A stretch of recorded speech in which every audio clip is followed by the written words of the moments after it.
Basic concepts of haemolytic anaemias. अब haemolytic अनीमियाज में जो है होता क्या है, हेमोलिटिक अनीमियाज में जो है आरबीसीज की हेमोलिसिस हो रही होती है, यानी कि ब्रेक डाउन हो रही होती है आरबीसीज की। एक तो नॉर्मल प्रोसेस होता है ना कि 120 दिनों के बाद जो है आरबीसी ने वैसे डिस्ट्रॉय हो जाना, वो एक नॉर्मल प्रोसेस है। लेकिन अगर उससे पहले हो रहा है तो इसका मतलब है कोई डिजीज कंडीशन है, पैथोलॉजिकल कंडीशन है कि आपके पास जो है हेमोलिसिस ज्यादा हो रही है, तो वो कैटेगरी में आते हैं हेमोलिटिक अनीमियाज की। सबसे पहले तो हम देख लेते हैं कि जो नॉर्मल रेड सेल डिस्ट्रक्शन है वो किस तरीके से होती है। Red cell destruction usually occurs after a mean lifespan of 120 days when the cells are removed extravascularly by the macrophages of the reticuloendothelial RD system, especially in the marrow, but also in the liver and spleen. जो normal process है उसमें RBC जो है 120 दिन का उनका life span होता है, उसके बाद वहाँ डिस्ट्रॉय हो जाते हैं। डिस्ट्रॉय कहाँ पे होते हैं, मेन लोकेशन कहाँ पे है, वो है आरडी सिस्टम, वहाँ पे रेटिकुलो एंडोथेलियल सिस्टम, जो कि मैक्रोफेजेस के ऊपर जो है कंसिस्ट होगा। इसमें कौन सी चीजें आ जाती हैं, आपका बोन मैरो आ जाता है आरडी सिस्टम में मेनली, इसके अलावा जो लिवर और स्प्लीन है वो आ जाते हैं। सो नॉर्मल जो है रेड सेल की डिस्ट्रक्शन आपकी बोन मैरो के अंदर, लिवर के अंदर और स्प्लीन के अंदर हो रही होती है। उसके अलावा एक टर्म होती है हेप्टोग्लोबिन्स की। हेप्टोग्लोबिन्स क्या होती हैं, हेप्टोग्लोबिन्स ऐसी प्रोटीन होती हैं जो कि हीमोग्लोबिन को जो है वो बाइंड करती हैं। Haptoglobins are the proteins in the normal plasma which bind hemoglobin. तो हेप्टोग्लोबिन्स का जो कॉन्सेप्ट है उसे भी आप लोगों ने याद रखना है कि अगर ब्लड वेसल के अंदर जो है किसी भी किस्म की हेमोलिसिस है तो एचबी जो फ्री अवेलेबल है उस एचबी को जो है वो बाइंड कर लेती है हेप्टोग्लोबिन्स। ये नॉर्मल प्लाज्मा के अंदर प्रोटीन्स प्रेजेंट होती हैं।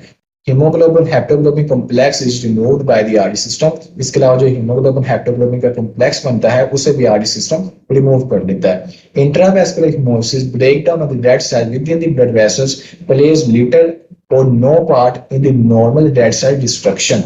इंट्रावेस्कुलर हेमोलिसिस जो है आपके पास जो कि ब्लड वेसल्स के अंदर होती है, इसमें जो है नॉर्मल रेड सेल की डिस्ट्रक्शन है, इसमें इसका कोई भी पार्ट नहीं होता।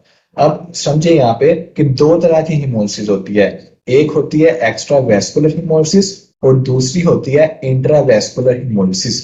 इन दोनों को जो है आप किस तरीके से डिफरेंशिएट करते हैं, आप इसे डिफरेंशिएट करते हैं on the basis of site, तो जगह कौन सी है। अगर तो डिस्ट्रक्शन जो है वो हो रही है स्प्लीन के अंदर, लिवर के अंदर या बोन मैरो के अंदर, तो वो आपके पास होती है एक्स्ट्रावेस्कुलर हेमोलिसिस। और अगर जो है हेमोलिसिस हो रही है with in the blood vessels तो आप उसे कहते हैं इंट्रावेस्कुलर हेमोलिसिस।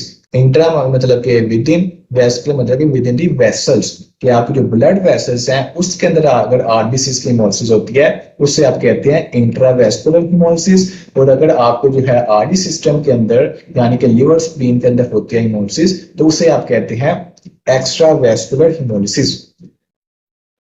वो कहता है कि जो नॉर्मल रेड सेल की डिस्ट्रक्शन है ना वो किस वे से होती है, वो वे से होती है एक्स्ट्रावेस्कुलर तरीके से। यही वो बात कर रहा है कि इंट्रावेस्कुलर हेमोलिसिस है उसका नॉर्मल रेड सेल डिस्ट्रक्शन में इतना कोई खास रोल नहीं होता, क्योंकि वेसल के अंदर अगर आरबीसी डिस्ट्रॉय होते हैं तो वो प्रॉब्लम है। अगर तो आपके एक्स्ट्रावेस्कुलर भी हो रहे हैं, नॉर्मल रेड सेल की डिस्ट्रक्शन है तो वो आपके जो है आरडी सिस्टम में होती है, ना कि आपके ब्लड वेसल्स के अंदर होती है। अगेन आगे एक्स्ट्रावेस्कुलर और इंट्रावेस्कुलर की टर्म यूज होगी तब मैं आपको दोबारा इन चीजों के बारे में एक्सप्लेन करता हूँ। इस डायग्राम में देखें कि यहाँ पे आपको यहाँ पे इस साइड पे शो किया हुआ है एक्स्ट्रावेस्कुलर हेमोलिसिस को और यहाँ पे शो किया हुआ है इंट्रावेस्कुलर हेमोलिसिस को। अब एक्स्ट्रावेस्कुलर हेमोलिसिस कहाँ पे होती है, आपके बोन मैरो के अंदर, लिवर के अंदर और स्प्लीन के अंदर यानी कि आरडी सिस्टम के अंदर, वहां पे होते हैं मैक्रोफेजेस। ये है मैक्रोफेज से शो किया हुआ है, उसमें आरबीसी को इन्गल्फ किया हुआ है। यहाँ पे अगर आप देखें तो इंट्रावेस्कुलर में क्या है, ये ब्लड वेसल है और ब्लड वेसल के अंदर आरबीसी मौजूद है। सबसे पहले देखते हैं कि इंट्रावेस्कुलर जो है सॉरी एक्स्ट्रावेस्कुलर है उसमें किस तरीके से होता है। आरबीसी है उसकी अगर आप ब्रेक डाउन करते हैं तो आपको मिलेगा ग्लोबिन, आयरन, प्रोटोपोर्फायरिन, ये आपको चीजें मिलेंगी आरबीसी की डिस्ट्रक्शन से। जो ग्लोबिन है ना वो तो आगे फर्दर अमाइनो एसिड को बनाने में यूज हो जाएगी, जो आयरन है वो भी यूटिलाइज हो जाएगा बॉडी में, वो ट्रांसफरिंग के साथ बॉन्ड होगा और इसके अलावा ब्लड जाएगा अपना ब्लड वेसल्स के अंदर। उसके अलावा जहां पे उसकी जरूरत हो उसे स्टोर करना है तो वो आपके जो है मैक्रोफेजेस के अंदर स्टोर भी हो सकता है। सो आयरन भी यूटिलाइज हो जाता है, ग्लोबिन भी यूटिलाइज हो जाता है, लेकिन जो आपका होता है प्रोटोपोर्फायरिन लिंक उसमें जो है वो आगे उसकी फर्दर कन्वर्शन होती है। ये एक मैकेनिज्म होता है कि प्रोटोपोर्फायरिन जो है वो आगे जो है बिलीरुबिन में कन्वर्ट होती है। बिलीरुबिन होती है वो अनकॉन्जुगेटेड, लिवर से पास होती है, वहां पे जो है कॉन्जुगेटेड बिलीरुबिन में कन्वर्ट हो जाती है। उसके बाद हो जाती है आपकी गट के अंदर। गट से अगर वो निकलती है तो उसे आप कहते हैं स्टर्कोग्लिनोजन, ठीक है। और यहाँ पे उसकी रीअब्जॉर्प्शन भी होती है। जब रीअब्जॉर्प्शन होती है तो यानी कि आपकी ब्लड के अंदर चली गई, ब्लड के अगर जाएगी तो वहां पे जाएगी किडनीज के अंदर। किडनीज में तो ब्लड आ रहा है, यहाँ पे उसकी फिल्ट्रेशन होगी और किडनी से अगर जो है बिल्कुल निकलती है तो उसे आप कहेंगे यूरोबिलिनोजन। बिलीरुबिन अगर आपकी जो है जीआई सिस्टम से गैस्ट्रोइंटेस्टाइनल ट्रैक्ट से निकलती है उसको आप नाम देते हैं स्टर्कोबिलिनोजन का। और अगर आपको जो है किडनी से रीनल सिस्टम से निकल गया उसे आप नाम देते हैं यूरोबिलिनोजन का। चीज एक ही है लेकिन उनकी जो जगह है वो डिफरेंट है, इस वजह से उनके नाम है वो भी डिफरेंट है। सो आरबीसी की एक्स्ट्रा वेस्कुलर हिमोलिसिस जो है इस तरीके से होगी कि ग्लोबिन मिला, आयरन मिला और प्रोटोपोर्फायरिन मिली। ग्लोबिन भी यूटिलाइज होगी अमीनो एसिड को बनाने में, आयरन भी यूटिलाइज हो जाती है। प्रोटोपोर्फायरिन जो है उसकी फर्दर कन्वर्शन होती है, वो बिलीरुबिन में जाती है और वो जो है आपकी बॉडी से जो है एक्सक्रीट कर दी जाती है। सो अगर तो हिमोलिसिस ज्यादा होगी तो समझने वाला पॉइंट है तो एक्स्ट्रा वेस्कुलर हिमोलिसिस अगर ज्यादा हो रही है तो होगा क्या कि प्रोटोपोर्फायरिन ज्यादा बनेगी। प्रोटोपोर्फायरिन अगर ज्यादा होगी तो बिलीरुबिन ज्यादा होगी। अगर बिलीरुबिन का लेवल आपके ब्लड के अंदर ज्यादा हो जाता है उस कंडीशन को आप कहते हैं ज्वाइंटिस। जो आपकी जो स्किन है, कंजक्टिवा जो होते हैं आईज के, वो जो है वो पीले पड़ जाते हैं। वजह क्या होती है? बिलीरुबिन। क्योंकि बिलीरुबिन का जो कलर है वो इम्पार्ट हो जाता है आपकी स्किन के ऊपर, आपकी आईज के अंदर, जिसे आप ज्वाइंटिस का नाम देते हैं। सो अगर हिमोलिसिस ज्यादा होगी, आरबीसी ज्यादा डिस्ट्रॉय होंगे, बिलीरुबिन का लेवल इंक्रीज कर जाएगा ब्लड के अंदर। एक्सक्रीट तो होगी लेकिन एक्सक्रीट करने की लिमिट है। तो अगर आपके ब्लड के अंदर वो ज्यादा हो जाती है उसे आप कंडीशन को नाम देते हैं ज्वाइंटिस का। इंट्रावेस्कुलर सिंपल ही है। इंट्रावेस्कुलर में क्या आपकी ब्लड वेसल है, आरबीसीज है, वो लाइसिस हो रही है, किसी भी वजह से उनकी लाइसिस का ब्रेक डाउन हो रही है। जब आरबीसीज ब्रेक डाउन होंगे तो उनसे निकलेगी हीमोग्लोबिन। अब जो हीमोग्लोबिन है यहाँ से वो जो है वो किडनीज में अगर जाती है, उस कंडीशन में जो है किडनी से अगर बाइट आ जाती है बॉडी से, उससे आप कहेंगे हीमोग्लोबिन यूरिया, या फिर उसे आप नाम देंगे हीमोसिट्रीन यूरिया का। और अगर जो है हीमोग्लोबिन जो है कन्वर्ट हो जाती है दूसरी किसी टाइप में, उसे आप कहते हैं methaemoglobin, methaemalbumin. क्योंकि हीमोग्लोबिन का जो लेवल है ना वो इंक्रीज हो गया। अब यहाँ पे हो क्या रहा है कि हीमोग्लोबिन जो है ना वो रिलीज हो गया within the blood vessel. So मैंने आपको बताया है कि एक प्रोटीन होती है जो कि हीमोग्लोबिन के साथ बाइंडिंग करती है। अब हेप्टोग्लोबिन का भी जो लेवल है वो एक लिमिट होती है, उसकी रेंज होती है। जब हिमोलिसिस इतनी ज्यादा हो गई होती है कि हेप्टोग्लोबिन जो है वो सैचुरेट कर जाती है ना, जब वो सैचुरेट कर जाएंगी तो हीमोग्लोबिन जो है फ्री फॉर्म में होगी। जब हीमोग्लोबिन इतनी ज्यादा अवेलेबल है तो वो आपकी जो किडनीज है वहां से जो यूरिन है वहां से निकलना शुरू हो जाएगी। इसके अलावा जो है एल्ब्यूमिन के साथ है, वो एल्ब्यूमिन के साथ जो है बाइंड होना स्टार्ट हो जाएगी। एक तो होती है आपके पास सिंपल हीमोग्लोबिन जो होती है उसमें आयरन जो होता है Fe2 पॉजिटिव फॉर्म में होता है। लेकिन एक आपके पास होती है मेथ हीमोग्लोबिन, उसमें जो है ना आयरन जो होता है वो इन दी फॉर्म होता है फेरिक फॉर्म में Fe3 पॉजिटिव। ये आपने जो है प्रीवियस चैप्टर्स में से पढ़ा होगा कि हीमोग्लोबिन और जो मेथ हीमोग्लोबिन उसमें क्या फर्क है। ये यूएचएस में एमसीक्यू आया हुआ था, मैंने पूछा हुआ था कि मेथ हीमोग्लोबिन के अंदर जो है आयरन किस फॉर्म में होता है, Fe2 पॉजिटिव फॉर्म में होता है, Fe3 पॉजिटिव फॉर्म में होता है और मजीद ऑप्शन से। सो मेथ हीमोग्लोबिन के अंदर आपको पता होना चाहिए कि जो आयरन है वो in the form of ferric form में होता है Fe3 पॉजिटिव। जो नॉर्मल हीमोग्लोबिन है उसके अंदर होता है Fe2 पॉजिटिव में, लेकिन मेथ हीमोग्लोबिन है उसके अंदर जो होता है वो होता है Fe3 पॉजिटिव में। इसमें यहाँ पे एल्ब्यूमिन का शो किया हुआ है कि जब इतने ज्यादा अवेलेबल है तो एल्ब्यूमिन के साथ जो है बाइंड होना स्टार्ट हो जाती है। सो ये एक्स्ट्रा वेस्कुलर और इंट्रा वेस्कुलर हिमोसिस का आप देख सकते हैं किस तरीके से है। Introduction to hemolytic anemias. Hemolytic anemias are defined as anemias that result from an increase in the rate of red cell destruction. Body के अंदर एक नॉर्मल प्रोसेस होता है रेड सेल डिस्ट्रक्शन का, लेकिन अगर उसमें जो है इंक्रीज हो जाए, काफी ज्यादा रेड सेल डिस्ट्रक्शन होना स्टार्ट हो जाए तो अनीमिया होता है। कौन सा अनीमिया होता है? इसे आप नाम देते हैं हिमोलिटिक अनीमिया का। It leads to a marked reticulocytosis. अब ये बहुत इंपॉर्टेंट पॉइंट है कि जो रेटिक काउंट है ना वो इंक्रीज हो जाएगा। उसकी वजह क्या है? उसकी वजह यही है कि आरबीसी जो है वो डिस्ट्रॉय हो रहे हैं। जब आरबीसी इतना ज्यादा डिस्ट्रॉय हो रहे हैं तो बॉडी क्या करेगी? कंपनसेट करने की कोशिश करेगी। लेकिन आरबीसी जो है वो अगर कम बन रहे हैं, उसकी डिस्ट्रक्शन ज्यादा हो रही है शरीर में, होगा क्या? आपने पढ़ा था एरिथ्रोपोइटिन के बारे में, ऑक्सीजन जो लेवल है वो कम हो जाएगा, हाइपोक्सिया हो जाएगा। हाइपोक्सिया डिटेक्ट करेगी आपकी किडनीज, किडनी से रिलीज होगा एरिथ्रोपोइटिन, एरिथ्रोपोइटिन जाएगा बोन मैरो के अंदर, वहां पर जाके जो है एरिथ्रोपोइसिस का जो प्रोसेस है उसे वो फास्ट कर देता है। जब एरिथ्रोपोइसिस फास्ट हो जाएगी तो आपके पास रेटिकुलोसाइट्स ज्यादा बनेंगे, और इसी कंडीशन का नाम देते हैं रेटिकुलोसाइटोसिस का। सो हिमोलिटिक एनीमिया में आपने याद रखना है कि रेटी का काउंट है वो यूजुअली इंक्रीज होता है, रेटिकुलोसाइटोसिस पाया जाता है। क्लासिफिकेशन इसकी इंपॉर्टेंट है, ये आपको 5 नंबर का एमसीक्यू भी आ सकता है कि क्लासिफाई हिमोलिटिक एनीमियास। सो क्लासिफिकेशन हम किस तरीके से करते हैं हिमोलिटिक एनीमियास की? हम जो है क्लासिफिकेशन करते हैं उसके कि उसका इनहेरिटेंस किस तरीके से है, यहाँ के वो हेरिडिटरी जो है जा रही है या फिर वो एक्वायर्ड है। क्लासिफिकेशन देखेंगे, एक हमारे पास ब्रांच आ जाएगी हेरिडिटरी हिमोलिटिक एनीमियास की, और दूसरी आपके पास ब्रांच आ जाएगी उसमें जो है एक्वायर्ड वाली आ जाएगी।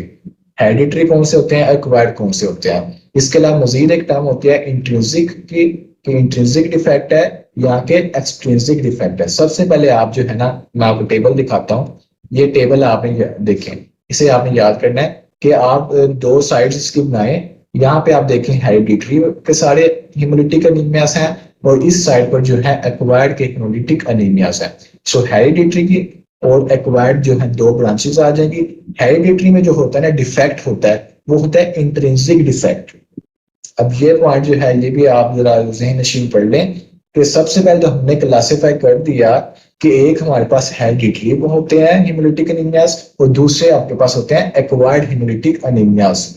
हेरिडिटरी में जो है ना मोस्ट जो हेरिडिटरी हिमोलिटिक एनीमियास हैं उनके अंदर जो डिफेक्ट है ना, जो काज है वो होती है इंट्रिंसिक। इंट्रिंसिक का मतलब ये है कि विद इन द आरबीसी कोई मसला है, कि आरबीसी की मेम्ब्रेन के अंदर कोई मसला हो सकता है, कुछ एंजाइम्स की कमी हो सकती है, हीमोग्लोबिन के अंदर मसला हो सकता है, तो मसला इंट्रिंसिक है, आरबीसी के अंदर मसला है। हेरिडिटरी एनीमिया से मोस्टली आपके पास जो है हेरिडिटरी एनीमियास उनका जो डिफेक्ट होता है वो इंट्रिंसिक होता है। लेकिन जो एक्वायर्ड होते हैं या इन्वायरमेंटल होते हैं इनके अंदर जो डिफेक्ट है वो एक्सट्रिंसिक होता है, कि आरबीसी के अंदर भी मसला नहीं होता, बाहर से कुछ ऐसे फैक्टर्स हैं जिसकी वजह से जो है इम्यूनिटी फॉडी होती है। इसे आप समझने की कोशिश करें ना, हेरिडिटरी हिमोलिटिक एनीमिया एग्जांपल देखें, उसमें मेम्ब्रेन की बेस पे बनाया हुआ है, मेटाबॉलिज्म का लिखा हुआ है और हीमोग्लोबिन का लिखा हुआ है। सो ये सारी जो चीजें हैं ये आरबीसी का पार्ट है। लेकिन एक्वायर्ड में देखें कि एक्वायर्ड में क्या है, एक्वायर्ड में उसमें जो है डिफरेंट आगे उसकी सर्कुलर एक्सप्रेशन की हुई है, लेकिन आप देखें कि आरबीसी के अंदर मसला नहीं है, कुछ बाहर से चीजें आ रही हैं जिस वजह से मसला हो रहा है। कि ऑटोइम्यून में देखें तो एंटीबॉडीज बन गई है आरबीसी के खिलाफ, एलोइम्यून में देखें तो बाहर से कुछ प्रॉब्लम आ रही है, बाहर से एंटीबॉडीज आ रही है, या फिर जो है आपके पास जो है इंफेक्शन की वजह से मोसिस हो रही है, केमिकल में फिजिकल एजेंट्स हैं। सो जो डिफेक्ट है ना वो एक्सट्रिंसिक है। सिर्फ और सिर्फ एक एक्सेप्शन है, वो है पीएनएच की। पीएनएच आपके पास है तो एक्वायर्ड, लेकिन इसमें जो मसला होता है वो इंट्रिंसिक होता है। सो ये एक्सेप्शन है, इसी पे जो एग्जामिनर है आपको टेस्ट करेगा कि वो पूछेगा कि पीएनएच आपके पास जो होता है उसका जो डिफेक्ट है वो इंट्रिंसिक होता है या कि एक्सट्रिंसिक होता है। सो पीएनएच आपके पास होता तो एक्वायर्ड है, तो एक्वायर्ड मोस्टली जो होते हैं वो होते हैं आपके पास सारे के सारे एक्सट्रिंसिक डिफेक्ट वाले हैं। लेकिन पीएनएच वाहिद एक्वायर्ड हिमोलिटिक एनीमिया है जिसमें जो डिफेक्ट होता है वो इंट्रिंसिक डिफेक्ट होता है। यहां से मैं रीड करता हूं, hereditary haemolytic anaemias are the result of intrinsic dead cell defect, whereas the acquired hemolytic anemia are usually the result of an extracorpuscular or environmental change. PNH is the exception because although it is an acquired disorder, the PNH red cells have an intrinsic defect. So PNH आपके पास acquired hemolytic anemia होने के बावजूद उसका जो defect है वो extrinsic नहीं है, उसका जो डिफेक्ट है वो इंट्रिंसिक डिफेक्ट है। सो ये उसकी क्लासिफिकेशन है, क्लासिफिकेशन को रीड करते हैं। हेरिडिटरी में देखें तो हेरिडिटरी में जो है मेम्ब्रेन का मसला अगर आ रहा है, सो मेम्ब्रेन के रिलेटेड कौन से मेम्ब्रेन डिफेक्ट रिलेटेड कौन से एनीमियास आ जाएंगे हिमोलिटिक एनीमियास, हेरिडिटरी सिल्वरसाइटोसिस एचएस आ जाएगा, और इसके अलावा हेरिडिटरी लिप्टोसाइटोसिस एचई आ जाएगा। मेटाबॉलिज्म की बेस पे अगर हम देखें कोई एंजाइम की डेफिशिएंसी है, उस वजह से हेमोलिटिक एनीमिया हो रहा है, उसमें आ जाता है G6PD डेफिशिएंसी एनीमिया आ जाता है, पायरुवेट काइनेज डेफिशिएंसी एनीमिया आ जाता है। इसके अलावा हीमोग्लोबिन में कोई मसला है तो जेनेटिक एब्नॉर्मैलिटीज आ जाती हैं, आपकी हीमोग्लोबिनोपैथीज आ जाती हैं, सिकल सेल एनीमिया है, थैलेसीमिया है, वो आपके पास हेरिडिटरी हेमोलिटिक एनीमिया में आ जाते हैं। जो डिफेक्ट होता है वो इंट्रिंसिक डिफेक्ट होता है। एक्वायर्ड में अगर आप आ जाएं तो एक्वायर्ड में जो आपने मेनली स्टडी करने हैं वो कम ही है। ये तो ऑलमोस्ट आपने सारी स्टडी करने हैं। एचएस में हम देखेंगे, G6PD भी देखेंगे, सिकल सेल भी देखेंगे, थैलेसीमिया भी डिटेल में देखेंगे। एक्वायर्ड में हम जो है सबसे ज्यादा डिटेल में देखेंगे ऑटोइम्यून को। सो इम्यून में देखें, सबसे पहले आ जाता है ऑटोइम्यून हेमोलिटिक एनीमिया। वो दो तरह का होता है, वार्म होता है और कोल्ड होता है। इसके अलावा एलोइम्यून पे देखें, एलो का मतलब है कि आउटसाइड से कोई मसला। ऑटोइम्यून तो है ना कि आपकी बॉडी के अंदर ही कोई एंटीबॉडीज बन गया, एलो में बाहर से एंटीबॉडीज आ रही है। इसमें देखें इम्यूनिटी ट्रांसमिशन रिएक्शंस हैं, एंटीबॉडीज भी कह सकते हैं आप। जो इसका इम्यून रिलेटेड जिसमें जो प्रॉब्लम आएगी वो बाहर से आएगी, एलो होगी। इम्यूनिटी ट्रांसमिशन रिएक्शंस हैं, चाहे वो आपके पास अक्यूट हो या डिलेड हो। इसके अलावा जो है HDN आ जाता है, haemolytic disease of the newborn. Allografts हैं, ड्रग एसोसिएटेड होते हैं। इसके अलावा रेड सेल फ्रेगमेंटेशन सिंड्रोम्स हैं, मार्च हीमोग्लोबिनूरिया है, इन्फेक्शंस हैं, मलेरिया, कोलिस्ट्रीडिया, केमिकल फिजिकल एजेंट्स हो सकते हैं, ड्रग्स हो सकती हैं। सेकेंडरी में अगर आप देखें तो लीवर और रीनल डिजीजेस हैं, और लास्ट पे आपके पास है PNH। तो इस जो क्लासिफिकेशन पे आप लोगों को याद करना है।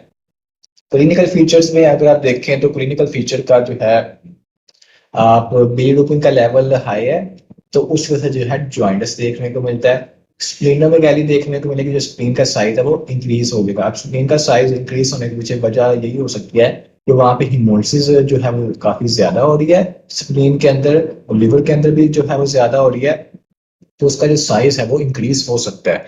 यहाँ पे जो साइज इंक्रीज होने की दूसरी भी एक वजह होती है, आपके पास जब एक्स्ट्रा जो मेडुलरी हेमेटोपोइसिस जब स्टार्ट हो जाती है ना, तब भी जो स्प्लीन और लिवर का साइज है वो इंक्रीज कर जाता है। इसके अलावा जो है हेमोलिटिक एनीमियाज में पिगमेंट गॉलस्टोन्स हैं वो पाए जाते हैं, स्पेशली जो जहां पर आपके क्रोनिक हिमोलिसिस हो रही होती है, लाइक हेडिटिस पिरोसाइटोसिस है, तो उसके अंदर जो है क्रोनिक हिमोलिसिस होती है, तो जो पिगमेंट गॉलस्टोन्स है वो काफी ज्यादा कॉमन होते हैं। जो अल्सर्स हैं वो सिकल सेल जो अनीमिया है उसमें पाए जाते हैं। सिकल सेल अनीमिया भी एक हेमोलिटिक टाइप ऑफ अनीमिया है, उसके अंदर जो है अल्सर्स क्लिनिकल फीचर में इंपॉर्टेंट आ जाते हैं। सो अल्सर्स के वाले से जो है सिकल सेल एनीमिया इंपॉर्टेंट है। इसके अलावा ए प्लास्टिक क्राइसिस आ जाते हैं, वो भी सिकल सेल एनीमिया में पाए जाते हैं। ए प्लास्टिक क्राइसिस का क्या मतलब है, इसमें जो पारो वायरस है उसमें जो इन्फेक्शन अगर होता है तो उसमें जो आपके पास एरिथ्रोपोइसिस है फर्दर वो स्विच ऑफ हो जाती है, और उस वजह से जो अनीमिया है वो काफी ज्यादा स्वेयर हो जाता है, आपकी एरिथ्रोपोइसिस ऑलमोस्ट रुक जाती है, तो इस वजह से आपका जो रेटिक काउंट है वो भी डिक्रीज कर जाता है। सो क्लिनिकल फीचर तो आपके लिए समझना आसान है, इसमें कोई समझने वाली चीज नहीं है। अगर आपको पिछली चीजें समझ आ गई हैं तो आपको ये भी समझ आ जाएगी कि बिलीरुबिन का लेवल हाई है तो जॉइंटिस है, स्प्लेनोमेगाली है, पिगमेंट गॉलस्टोन्स हैं, और इसमें सिकल सेल एनीमिया में जो आपके पास है अल्सर्स जो है पाए जाते हैं, और इसके अलावा ए प्लास्टिक क्राइसिस होने के भी काफी ज्यादा चांसेस होते हैं। लैब डायग्नोसिस अच्छे तरीके से समझ लें कि लैब डायग्नोसिस जो है उसमें क्या क्या चीजें आती हैं। लेबोरेटरी फाइंडिंग्स में अगर आप देखें तो laboratory findings are conveniently divided into 3 groups. इसमें आप 3 उसे जो है ग्रुप्स में डिवाइड कर सकते हैं। फर्स्ट अगर आप देखें तो features of the increased red cell breakdown. सबसे पहले हम देखते हैं कि लैब फाइंडिंग जो है देखने को मिलेगी due to the increased red cell breakdown, कि आरबीसीज जो है वो डिस्ट्रॉय ज्यादा हो रहे हैं, उसकी वजह से हमारे पास कौन सी लैब फाइंडिंग देखने को मिलेंगे। सो आरबीसीज का ब्रेकडाउन ज्यादा है, सो सीरम के अंदर जो बिलीरुबिन है वो इंक्रीज कर जाएगा। बिलीरुबिन आपके पास 2 तरह का होता है, अनकॉन्जुगेटेड और कॉन्जुगेटेड। सो अनकॉन्जुगेटेड और जो कॉन्जुगेटेड है उसका जो लेवल है आपके पास टोटल बिलीरुबिन जो है वो इंक्रीज कर जाती है। इसके अलावा जो है यूरिन में जो है यूरिनोबिलिनोजन है उसका लेवल जो है वो भी इंक्रीज कर जाएगा, क्योंकि बिलीरुबिन ज्यादा है तो उसकी जो एक्सक्रीशन है वो भी ज्यादा हो रही है। सो यूरिनोबिलिनोजन का जो लेवल है वो भी इंक्रीज कर जाएगा। इसके अलावा जो हेप्टोग्लोबिन है ना, हेप्टोग्लोबिन जो है वो कम हो जाती हैं। अब हेप्टोग्लोबिन क्यों कम हो रही है, क्योंकि हिमोसिस अगर तो इंट्रावेस्कुलर हो रही है, इंट्रावेस्कुलर हिमोसिस के अंदर क्या होगा कि एचबी रिलीज हो जाएगी ब्लड के अंदर, और एचबी जो है वो बाइंड हो जाती है हेप्टोग्लोबिन के साथ, हेप्टोग्लोबिन को जो है वो सैचुरेट हो जाती है, हेप्टोग्लोबिन सब खत्म हो जाती है, सो हेप्टोग्लोबिन का जो लेवल है आपके सीरम के अंदर वो डिक्रीज हो जाता है।